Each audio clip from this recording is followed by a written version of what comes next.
ताजा तरीन खबरों के साथ मैं हूं आपके साथ अशोक वर्मा। बने रहिए टीवी 20 न्यूज पर। अब शुरुआत करते हैं फटाफट खबरों का सिलसिला। इस खबर के प्रायोजक हैं ड्रेसलैंड, राहुल नगर, मड़िया, आजमगढ़, जहां आपको मिल रही है सभी ब्रांडेड कपड़ों पर 50% की भारी छूट। ऑफर सीमित समय तक। जल्द आएं, जल्द पाएं। संपर्क करें इन नंबरों पर। इस खबर के प्रायोजक हैं Shanti Sudama group of institution, Shanti Sudama tractors, Shanti Sudama motors, Shanti Sudama Indian cash service, UFL finance bank Azamgarh, जिसके चेयरमैन हैं दीपक राय व संस्थापक हैं सच्चिदानंद राय। कई बार ब्लॉक प्रमुख रहे इतिहास पुरुष स्वर्गीय माया प्रसाद यादव की 17वीं पुण्यतिथि समाजवादी पार्टी कार्यालय पर स्मृति दिवस के रूप में मनाई गई। विकासखंड कार्यालय स्थित स्वर्गीय माया प्रसाद यादव की आदमकद प्रतिमा पर क्षेत्रीय विधायक डॉक्टर संग्राम यादव व स्वर्गीय माया प्रसाद यादव के पुत्र पूर्व ब्लॉक प्रमुख चंद्रशेखर यादव द्वारा पुष्प अर्पित कर माल्यार्पण किया गया। इसके बाद सपा कार्यालय पर स्मृति दिवस में लोगों को संबोधित करते हुए विधायक डॉक्टर संग्राम यादव ने कहा कि स्वर्गीय माया प्रसाद यादव जी का पूरा जीवन समाज सेवा में ही व्यतीत हुआ और समाज को अपना परिवार मानते थे। आजीवन लोगों के हक की लड़ाई लड़ते रहे। विषम परिस्थितियों में भी वह कभी डिगे नहीं। उनके जैसा महान व्यक्तित्व का मिलना बहुत ही मुश्किल है। गांव देहात किसी के यहाँ दुख दर्द में हमेशा पहुंचते रहते थे। गरीबों मजलूमों की लड़ाई में सबसे आगे रहते थे। आज भी उनकी कृतियों को भुलाया नहीं जा सकता। पूर्व प्रमुख चंद्रशेखर यादव ने कहा कि हम अपने पिता के पैरों की धूल के बराबर भी नहीं हैं, फिर भी कोशिश करते हैं कि उनके बताए हुए पद चिन्हों पर चलते हुए समाज सेवा का कार्य करते रहें। यही उनके प्रति हमारी तथा हमारे परिवार की सच्ची श्रद्धांजलि होगी। आप लोगों के बीच जो स्नेह और व्यवहार पिताजी द्वारा बनाए हुए हैं, उसका मैं हमेशा निर्वहन करता रहूंगा। प्रतापगढ़ से इस वक्त की एक बड़ी खबर आ रही है, जहां प्रतापगढ़ में पुलिस टीम पर हमले का एक मामला सामने आया है, जिसमें एसओ को गाली देते रानीगंज विधायक धीरज ओझा का ऑडियो वायरल हुआ है। आपको बता दें, कथित एसओ अंगद राय को फोन पर रानीगंज विधायक धमका रहे हैं। विधायक के करीबी रामेंद्र के गांव एसओ समेत भारी पुलिस बल पहुंचने पर खपा हुए थे। ये विधायक पहले फोन से एसओ से गाली गलौज की, फिर विधायक के इशारे पर दबंगों ने पुलिस पर हमला भी किया। 2 दरोगा समेत 5 पुलिस दबंगों के हमले में घायल हुए थे। नाली का विवाद सुलझने का विरोध कर रहे थे विधायक। कुछ दिनों पहले विधायक के भाई ने कंप्यूटर ऑपरेटर की जमकर पिटाई की थी। कंप्यूटर ऑपरेटर मामले में कार्रवाई नहीं करने का अंजाम कल प्रतापगढ़ पुलिस को भुगतना पड़ा। अफसरों से गाली गलौज और धमकाना विधायक की बनी आदत। सत्ता के नशे में चूर विधायक के कारनामों से प्रशासनिक अमले में आक्रोश बढ़ रहा है। यह पूरा मामला कदई थाना के सिवसत का बताया जा रहा है। बड़ी खबर इस वक्त की, जहां प्रतापगढ़ में एसओ को गाली देते रानीगंज विधायक धीरज ओझा का ऑडियो वायरल हुआ है। क्या कुछ ऑडियो में हुई बातचीत में आपको सुनवाते हैं। तो विभाग खराब हो गया है, साला दरोगा सही ना थे। अजय सर तो का चलना ठीक करब ना, तो का आवत है यार तुम्हें से भिड़ब हम जे बड़ी बड़ी दरोगी है साले। ये कहा रोका न करदा साले लोट कर पाओ सही के। आप तो का बताइए साले माता चोर लोट कर साले ताली बस तेरी ये सो की मां का चोर माता चोर साले आया ये गुंडे करे मां चोर। ये का साले गुंडा कराई साले पकड़ा था तो माता चोर न गुंडा एक लगाओ था तेरी मां की देखो और सही के काय मादा छूटे साले यसो की माँ का छूटे आज आवत है साले तो कम मिले साले यहाँ साले ये करे चुप्पा साले काम करता है मादा चुप वो सही किया साले। आदित्यनाथ से मुलाकात की है। सोनू निगम ने इस दौरान सीएम योगी के काम काज की तारीफ की। सोनू ने कहा है कि यूपी के लिए वो खुद भी कुछ कर पाएं, उसके लिए भी वो तैयार हैं। इससे पहले रविवार देर शाम सोनू निगम अयोध्या पहुंचे थे। अयोध्या में सोनू निगम ने हनुमानगढ़ी व रामलला के दरबार में हाजिरी लगाई थी। इससे पहले सोनू की रात अयोध्या में पहुंचे थे। श्री राम के दरबार में हाजिरी लगाने के बाद पत्रकारों से बातचीत में सोनू निगम ने राम मंदिर निर्माण में एक ईंट रखने की इच्छा जताई है। क्या कुछ कहा सोनू निगम गायक ने, आपको सुनवाते हैं।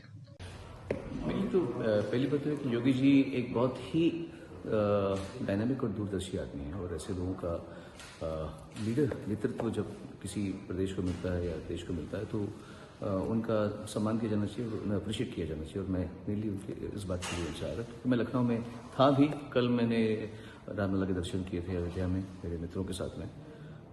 हम सभी की श्रद्धा है उसमें और एक ये ऐतिहासिक समय चल रहा है, दौर चल रहा है जब हम अपनी आंखों के सामने इतनी बड़ी चीज़ का पदार्पण देख रहे हैं हम अपनी आंखों से। तो उसका सहभागी बनना हम सभी को अच्छा लगा। कल मैं जाऊंगा काशी विश्वनाथ, वहाँ पे भी मुझे दर्शन करने थे।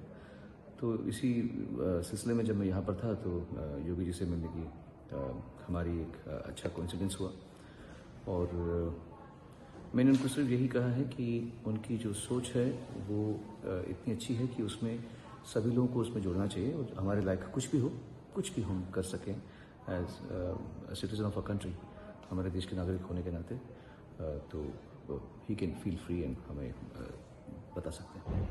Thank you. निवासी उमाकांत तिवारी ने अयोध्या में होने वाले श्री राम जन्मभूमि निर्माण निधि में 51,000 रुपये राष्ट्रीय स्वयंसेवक संघ के जनपद प्रभारी बैरिस्टर के हाथों में दान दिया है। और उमाकांत तिवारी ने कहा है कि हमारे परिवार के सभी सदस्य जन्मभूमि से अलग अलग ढंग से दान करेंगे और इसके लिए बॉम्बे में हम लोग कार्य कर रहे हैं। इस अवसर पर राजेंद्र सिंह, सतीश कुमार गौड़, अर्पित वर्णवाल, शैलजा कांत मिश्र, अखिलेश कुमार तिवारी, प्रियम पाठक आदि लोग उपस्थित थे। इस बाबत क्या कुछ कहा बैरिस्टर ने, आपको सुनवाते हैं। मैं यहाँ पर पूरे देश के अंदर जो समाज के अग्रणी लोग हैं उनसे संपर्क कर कर इस प्रभु श्री रामचंद्र मंदिर के निर्माण के लिए सहयोग के समर्पण के लिए मैं आज आपके पास यहाँ आया हूँ। जी, इन्होंने कितना दान दिया है तिवारी जी? आज स्वेच्छा से इन्होंने 51,000 रुपये का प्रभु श्री रामचंद्र जी के मंदिर के निर्माण के लिए समर्पण किया है। सर, कार्यक्रम कब से कब तक चलेगा? यह कार्यक्रम पूरे देश के अंदर 15 जनवरी से लेकर के 27 फरवरी तक चलने वाला है। सर, आजमगढ़ में कितने सेक्टर बनाए गए हैं? कार्य करने के लिए आजमगढ़ में कितने सेक्टर बनाए हैं आप? पूरे संपूर्ण आजमगढ़ में 22 ब्लॉक हैं। जी जी। और इस 22 ब्लॉक में हमारा अभियान चल रहा है। संघ के दृष्टि से 3 जिले हैं, तीनों जिलों में अभियान के प्रमुख बनाए गए हैं। फिर उसके निचले स्तर पर न्याय पंचायत है, न्याय पंचायतों में भी हमारी टोली काम कर रही है। फिर नीचे ग्राम पंचायत स्तर पर भी टोली बनाई गई है जो गांव में डोर टू डोर जाकर के प्रत्येक हिंदू परिवार से, प्रत्येक कार्यकर्ताओं से, प्रत्येक व्यक्ति से संपर्क करके इस राम जन्मभूमि के अभियान के लिए सहयोग करने की योजना है। दत्त कुंवर सिंह उद्यान में आयोजित राष्ट्रीय मतदाता दिवस का शुभारंभ आयुक्त आजमगढ़ मंडल आजमगढ़ विजय विश्वास पंत, पुलिस उप महानिरीक्षक सुभाष चंद्र दुबे, जिलाधिकारी राजेश कुमार, पुलिस अधीक्षक Sudhir Kumar Singh, joint magistrate SDM सदर गौरव कुमार, आईएएस अपर जिलाधिकारी प्रशासन द्वारा संयुक्त रूप से दीप प्रज्वल कर शुभारंभ किया गया। इस अवसर पर आयुक्त आजमगढ़ मंडल आजमगढ़ विजय विश्वास पंत, पुलिस उप महानिरीक्षक सुभाष चंद्र दुबे द्वारा उपस्थित लोगों के द्वारा मतदाताओं की शपथ दिलाई गई। इस अवसर पर हुनर संस्थान सुर साधना संगीत academy Pratibha Niketan inter college की टीम छात्रा एवं छात्राओं द्वारा मतदाता जागरूकता नृत्य गीत की प्रस्तुति की गई जो काफी सराहनीय रहा। इसके साथ ही सनी दुलरुबा व पवन पांडे द्वारा मतदाता जागरूकता गीत एवं वर्सटाइल डांस अकादमी द्वारा देशभक्त समूह नृत्य की प्रस्तुति की गई। नृत्य में सुनींद्र विश्वकर्मा, कमलेश सोनकर, अनुराधा राय, प्रियांशु सोनकर व नृत्य में खुशी खरवार, शिवांगी गौर, स्नेहा यादव, रिमझिम प्रजापति आदि शामिल रहे। इस अवसर पर पुलिस उप महानिरीक्षक ने अपने संबोधन में कहा कि हमारे देश में राष्ट्रीय मतदाता दिवस प्रत्येक वर्ष मनाया जाता है। यह भारतीय लोकतंत्र की बहुत बड़ी खूबी है। इसमें नागरिकों का अहम योगदान होता है। हमारा लोकतंत्र अनेक झंझावटों को झेलते हुए गतिमान है। धर्म वर्ग जाति समुदाय भाषा अथवा अन्य किसी भी प्रलोभन से प्रभावित हुए बिना सभी निर्वाचनों में अपना मताधिकार। और मुझे बड़ी खुशी हो रही है कि हमारे यहाँ आज अधिकारी और जो पूरे जो मतदाता हैं, जो युवा हैं, इतनी ठंड होने के बावजूद भी पूरे जोश और खरोश के साथ इस मतदाता दिवस में प्रतिभाग कर रहे हैं। और मैं आपके माध्यम से अपील करता हूं, जो भी हमारे युवा मतदाता हैं, पहली बार जो मतदाता बन रहे हैं, जो पहले से जो मतदाता बने हुए हैं, वो आने वाले जितने भी निर्वाचन हो उसमें अपने मताधिकार का प्रयोग करें, लोकतंत्र के प्रति अपनी जिम्मेदारी समझें और इसको एक छोटी बात ना समझें। ये बहुत ही बलिदान के बाद इनको हक मिला हुआ है और अपने लोकतंत्र को मजबूत करें। गौ तस्करी कर ले जा रहा पशुओं से ज्यादा ट्रक डिवाइडर से टकराया, ड्राइवर खलासी फरार है। आपको बता दें कि बुढ़नपुर चौक पर बीती रात करीब 2 बजे के लगभग पशु लदा ट्रक डिवाइडर से टकरा गया, जिसमें ट्रक का अगला हिस्सा क्षतिग्रस्त हो गया। ट्रक डिवाइडर पर जाकर रुक गई। ड्राइवर और खलासी अपनी जान बचाकर मौके से फरार हो गए। स्थानीय बाजार के दुकानदारों ने इसकी सूचना पुलिस को दी। सूचना मिलते ही अखिल भारतीय हिंदू महासभा के मंडल अध्यक्ष विनीत रंजन अपने पदाधिकारियों के साथ मौके पर पहुंचकर घायल पशुओं को बचाने के लिए लोगों के सहयोग से पशुओं को बाहर निकाला गया। ट्रक पर अवैध रूप से 25 पशुओं को लादकर उसके ऊपर आलू तथा भूसी के बोरे लादकर पशु तस्कर फैजाबाद से आजमगढ़ की तरफ जा रहे थे। खलासी और ड्राइवर के आपसी विवाद के चलते ट्रक बुढ़नपुर चौक पर डिवाइडर से जा टकराई, जिसमें ट्रक पूरी तरह से क्षतिग्रस्त हो गई। क्षतिग्रस्त ट्रक देखकर ड्राइवर और खलासी मौके से फरार हो गए। छानबीन करने पर देखा गया कि ट्रक के अंदर 25 पशु थे, जिसमें से 10 पशुओं की मौके पर ही मौत हो गई। शेष पशुओं को होसेपुर गौशाला में भेज दिया गया। आइए सुनाते हैं कि क्षेत्राधिकारी महेंद्र शुक्ला व हिंदू महासभा के जिला अध्यक्ष संजीव कुमार ने क्या कुछ कहा। ये लगभग 3:15 बजे हुई है। ये 2:57 थे। ये हमारे सीमा में प्रवेश की है गाड़ी। ये हाईवे में जो टोल बैरियर है वहाँ देखने के बाद पता चला है कि ये 2:57 पे उधर से आजमगढ़ की सीमा में प्रवेश की है। तो लगभग वही मान के चले 3:15 बजे के लगभग। सर ये जो गाड़ी है जिस तरह से इसकी बनावट है, जैसे मतलब लोग कह रहे हैं तो ऊपर जो है कुछ भूसी के बोरे रखे गए थे। इसमें आलू लदा था और भूसी के बोरे लदे थे। उसके बाद बीच में इन लोगों ने छिपाए हुए थे जानवर। चारों तरफ से गाड़ी बंद और ढकी हुई थी। मतलब पूर्ण रूप से ये तस्करी का मामला सर हाँ। दिखाई दे रहा है। इसमें गाड़ी मालिक, गाड़ी का नंबर है UP 44 AT 1563। गाड़ी मालिक के खिलाफ उचित धाराओं में अभियोग पंजीकृत कर वैधानिक कार्रवाई की जाए। तो सर कुछ पशुओं का वीडियो लेते समय हम लोग देखे कि बहुत बुरा हाल था। और आपके जब गाड़ियों के अंदर वो बिल्कुल सटा के रखे जाएंगे तो बुरा हाल तो होगा जी। तो सर उनको कहाँ भेजा गया? इनको जो पशु ग्रह है हमारे यहाँ उन्हीं पे भेजा गया है। ये जो है यहाँ से हमारी जिला उपाध्यक्ष जी सूचना दिए, उसके बाद जो है हम लोगों ने जो है CO को, SO को, सारे लोगों को, सभी लोगों को सूचित किया और सुबह से लेकर के अभी तक हम लोग लगे हुए हैं। उसके बारे में हम ये कहना चाहते हैं कि ये जिस प्रकार से लद करके गाय जा रही थी, ऊपर आलू और उसके बाद भूसी, बीच में गाय बछड़े, तो इस तरह शाह आलम गुड्डू जमाली विधायक मुबारकपुर द्वारा हमेशा गरीबों मजलूमों की सेवा की जाती है। चाहे कोरोना काल में किसी को भोजन और कपड़ा उपलब्ध कराना हो, या गरीबों की बेटियों की शादी में आर्थिक सहयोग की बात हो, या कोई गंभीर बीमारी से पीड़ित हो, सबके लिए विधायक द्वारा बढ़ चढ़ के सहयोग किया जाता है। यही नहीं, उत्तर प्रदेश के मुख्यमंत्री योगी आदित्यनाथ के द्वारा भी लोगों को बीमारी व अन्य जरूरी जरूरतों के लिए मुख्यमंत्री विवेकाधीन कोष उपचार के लिए आर्थिक सहायता भी उपलब्ध कराने के लिए मुख्यमंत्री को बराबर पत्र व्यवहार के साथ ही व्यक्तिगत मुख्यमंत्री से मिलकर लोगों को आर्थिक सहायता उपलब्ध कराते हैं। अभी हाल ही में 3 मरीजों को मुख्यमंत्री विवेकाधीन कोष से 3,90,000 रुपया दिलवाया, जिनके नाम वीरेंद्र राजभर पुत्र स्वराज राजभर ग्राम उझौली, श्री रामचंद्र गौतम पुत्र गोविंद राम ग्राम जुरई नामी व कुमारी सुजाता चौहान पुत्री महेंद्र चौहान ग्राम चकसिकटी नयापुरा है। इसके अलावा भी विधायक द्वारा प्रतिदिन लोगों के दुख सुख में खड़ा होने का सिलसिला जारी रहता है। विधायक ने ईश्वर से प्रार्थना व दुआ की है कि सभी मरीज इलाज कराकर जल्द स्वस्थ। ज्ञात हो कि कोरोना काल में विधायक ने घोषणा की थी कि कोई भी व्यक्ति भूखा नहीं मरेगा, और विधायक द्वारा करोड़ों रुपए की भोजन व कपड़े लोगों को उपलब्ध कराए गए थे। कुमार एवं पुलिस अधीक्षक सुधीर सिंह की अध्यक्षता में नेहरू हॉल के सभागार में आयोजित उत्तर प्रदेश राज्य आपदा प्रबंधन प्राधिकरण समुदाय आधारित आपदा प्रबंधन प्रशिक्षण परियोजना के अंतर्गत जिला स्तरीय प्रशिक्षकों को प्रशिक्षण कार्यक्रम का शुभारंभ किया गया। इस अवसर पर जिलाधिकारी राजेश कुमार ने कहा कि आपदा प्रबंधन 3 चरणों में कार्य करता है। इसके लिए राष्ट्रीय स्तर पर राष्ट्रीय आपदा प्रबंध प्राधिकरण, राज्य स्तर पर राज्य आपदा प्रबंध प्राधिकरण एवं जिला स्तर पर जिला आपदा प्रबंध प्राधिकरण बनाया गया है, जो आपदा प्रबंधन नीति 2005 के आधार पर कार्य करती है। उन्होंने बताया कि राष्ट्रीय आपदा प्रबंध प्राधिकरण के अध्यक्ष प्रधानमंत्री, राज्य स्तर पर राज्य आपदा प्रबंध प्राधिकरण के अध्यक्ष मुख्यमंत्री एवं जिला स्तर पर जिला आपदा प्रबंध प्राधिकरण के अध्यक्ष जिलाधिकारी होते हैं। उन्होंने कहा कि आपदा अचानक आती है, उसका कैसे प्रबंधन किया जाए, इसके लिए पहले से ही आपदा प्रबंधन की तैयारी कर लेना चाहिए। आपदा प्रबंधन के इस जो प्रशिक्षण कार्यक्रम है इसमें उपस्थित आदरणीय जिलाधिकारी महोदय, उपस्थित अन्य मानवगण, आपदा प्रबंधन जैसा कि शब्द से ही है कि कोई अगर आपदा अचानक आती है, आपदा अचानक आने वाली जो विपदा है वही आपदा होती है। और आपदा प्रबंधन जो आपदा आई उसका कैसे हम प्रबंधन किया जाए, ये एक गंभीर विषय है। इस पर अभी जिलाधिकारी महोदय ने बहुत सारी बातें कही हैं। बाढ़ हो, चाहे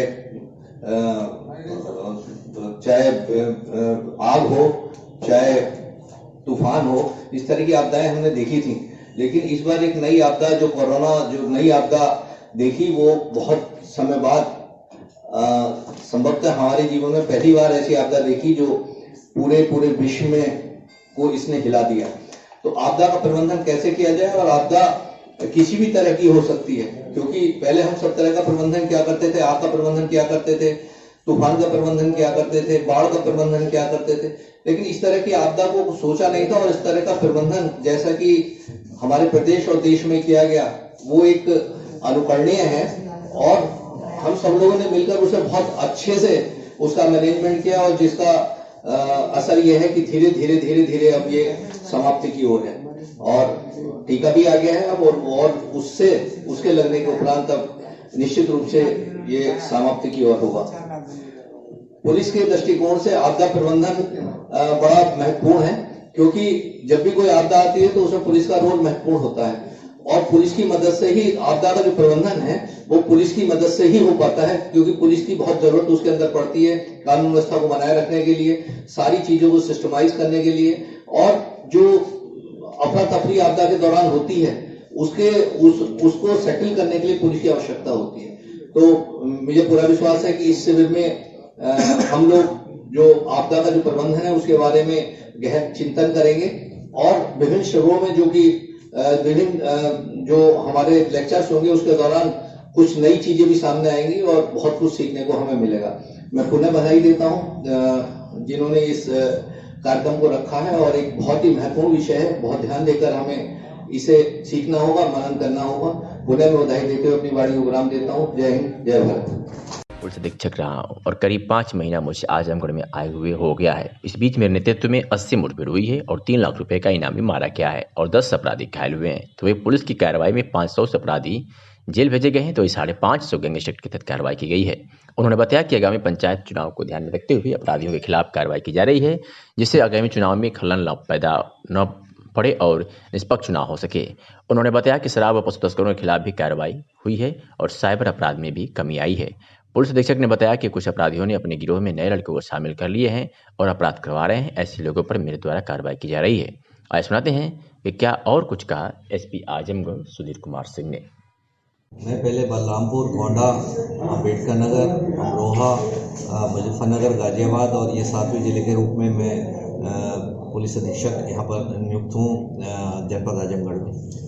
सर, जब आजमगढ़ आप आए उसके बाद से क्राइम के ग्राफ में भी कुछ थोड़ी बहुत कमियां आई जो है, और अभी किस तरह से आप जिले को देख रहे हैं जो है? देखिए, आजमगढ़ क्राइम और क्रिमिनल्स के लिए फेमस है और हर तरह का क्राइम यहाँ पर है। और उसे प्रेडिक्ट भी नहीं किया जा सकता। जब अपने यहाँ पोस्टिंग के बाद मैंने कोशिश की है कि आजमगढ़ के क्राइम ग्राफ में कमी आए। यहाँ पर जो विभिन्न तरह की घटनाएं होती हैं, चाहे वो लूट की हो चाहे मर्डर की हो, उनमें कमी आए और इस तरह की स्ट्रेटेजी अपनाई जाए कि जो यहाँ पर माफिया हैं और जो पेशेवर क्रिमिनल्स हैं वो यहाँ पर क्राइम ना कर सकें, उनका महिमा मंडन ना हो सके। ऐसे मैंने कोशिश की है और कुछ प्रयास किया है, जिससे निश्चित रूप से यहाँ अपराधियों में कुछ भय हुआ है और अपराध के ग्राफ में कमी आई है। सर, आजमगढ़ में जिस तरह से अपराध का ग्राफ और क्राइम बाकी चीज़ों को लेकर के अभी आप जब से ज़िले में आए हैं तब तक कितने इनकाउंटर हुए, कितने के खिलाफ गैंगस्टर की कार्रवाई हुई, या और किस तरह के अपराधी आजमगढ़ में पकड़े गए? देखिए, मोटे मोटे तौर पर मुझे कहना है कि जब से मैं जनपद में आया हूँ लगभग मेरा 5 महीने का कार्यकाल हो चुका है और 80 के लगभग पुलिस मुठभेड़ें यहाँ पर हुई हैं। उन 80 पुलिस मुठभेड़ों में एक अपराधी जो सूर्यांश दुबे, जो कि सत्यमेव जयते हत्याकांड का मेन अभियुक्त था और बहुत चर्चित हत्याकांड वो था, वो 1 लाख रुपए का इनामी भी था और 2 लाख रुपए शासन ने उस पर इनाम घोषित किया था। कुल 3 लाख रुपए का इनामी था। वो पुलिस एनकाउंटर में मारा गया था। इसके अलावा करीब 10 अपराधी पुलिस मुठभेड़ में पुलिस की गोली लगने से घायल हुए हैं और करीब 500 अपराधी पुलिस मुठभेड़ में जेल गए हैं। ऐसे ही करीब 500-550 अपराधी गैंगस्टर एक्ट में जेल भेजे गए हैं। तो कार्रवाई धीरे धीरे चल रही है और ये पंचायत चुनाव आने वाला है, इसमें कार्रवाई और तेज होगी और जो इस तरह के अपराधी हैं, जो मनवर टाइप के हैं, जो ग्राम पंचायत चुनाव में जिनसे आशंका है कि वो घपला कर सकते हैं और जो इस ख्वाब में हैं कि अपने धन और बल के उस पर प्रभाव पर वो पंचायत चुनाव में कुर्सी कब्जाएंगे। ऐसे अपराधियों के खिलाफ कड़ी कार्रवाई होगी और उनके मंसूबों पर पानी फेरा जाएगा। साइबर क्राइम भी कुछ आजमगढ़ में है क्या? कुछ साइबर पर भी आपने वर्क किया है? देखिए, साइबर क्राइम यहाँ उतना नहीं है जितना वेस्टर्न के जिलों में है, चाहे वो गाजियाबाद हो चाहे मुजफ्फरनगर हो। उधर फास्ट साइबर, इधर भी साइबर क्राइम है और एटीएम फ्रॉड के कुछ मामले यहाँ भी सामने आए थे और कुछ लोग पकड़े भी गए थे। ईस्टर्न में उतना नहीं है, लेकिन फिर भी उस पर लगातार काम हो रहा है। उसके लिए अलग से साइबर थाना भी बना हुआ है, साइबर सेल भी बना हुआ है। पशु तस्करों और शराब पर भी आपने काम किया इधर जिलों में, तो उसमें कितनी कामयाबी आपको रही? देखिए, पशु तस्करों और शराब की तस्करी करने वालों के खिलाफ काफ़ी कार्रवाई हुई है और जो नशे का धंधा करने वाले हैं उनके खिलाफ भी काफ़ी कार्रवाई हुई है। यहाँ पर एक अजीब सी बात सामने आई कि जो नशे की जो चीज़ें हैं, जो भांग की दुकानें हैं, जो सरकारी दुकानें, उन पर भी कुछ लोग ऐसा धंधा करते हैं कि नशे की दूसरी चीज़ें सामने हुई है। ऐसा इंट्रोगेशन में सामने है और उनके खिलाफ भी बहुत जल्द कार्रवाई की जाएगी। बड़ी खेप नशे की, जो गांजा है उसकी खेप पकड़ी गई है, जो शराब है उसकी खेप पकड़ी गई है और कार्रवाई चल रही है। बहुत सारे इनपुट्स अभी हमें मिले हैं जिसके आधार पर कार्रवाई होनी बाकी है। छोटे छोटे गिरोहों को तोड़ने के लिए कुछ पुलिस की ऐसी योजना है, जैसे जो गिरोह बना करके काम करते हो, किसी भी तरह के आपराधिक घटनाओं को अंजाम देते हैं? देखिए, बहुत सारे गिरोह जो कि पहले से एग्जिस्टेंस में थे और कुछ नए लड़कों का, क्योंकि ये बात सामने आई है कि कुछ नए लड़कों को लेकर जो पुराने गिरोह का कोई एक सदस्य नए जवान लड़कों को बहकाकर उन्हें अपने गिरोह में शामिल करता है और उनसे कार्रवाइयाँ कराता है। ऐसे काफ़ी सारे गिरोह सामने आए हैं और बहुत सारे गिरोह इस समय जेल में मेरे द्वारा इन 5 महीने में भेजे गए हैं। उनसे जो इनपुट लगातार मिल रहा है, चाहे वो असला तस्करी का हो, चाहे लूटपाट का हो, चाहे अन्य चीज़ों का हो, उस इनपुट पर हम लगातार काम कर रहे हैं और लगातार कार्रवाई होगी। सर, 26 जनवरी पर आजमगढ़ जिले के लोगों को क्या मैसेज देना है? देखिए, 26 जनवरी पे मैं सर्वप्रथम सभी गणतंत्र दिवस के अवसर पर सभी जनपद वासियों को मैं अपनी तरफ से और अपने जनपद की पूरी पुलिस की ओर से शुभकामनाएं देता हूं और उम्मीद करता हूं कि ये जो इसका इतिहास रहा है आजमगढ़ का पंचायत चुनाव में हमेशा खून खराबे का, बहुत ही शांतिपूर्ण चुनाव होगा। और मैं सचेत भी करना चाहता हूं जो क्रिमिनल्स यहाँ पर हैं, जो जैसे मैंने कहा वो इसके मंसूबे पाले हुए हैं कि हम कुर्सी पाएंगे गुंडागर्दी के बल पर, उनके मंसूबे नहीं होंगे, उनके खिलाफ ऐसी कड़ी कार्रवाई की जाएगी जो जिंदगी भर याद रखेगी। Thank you sir.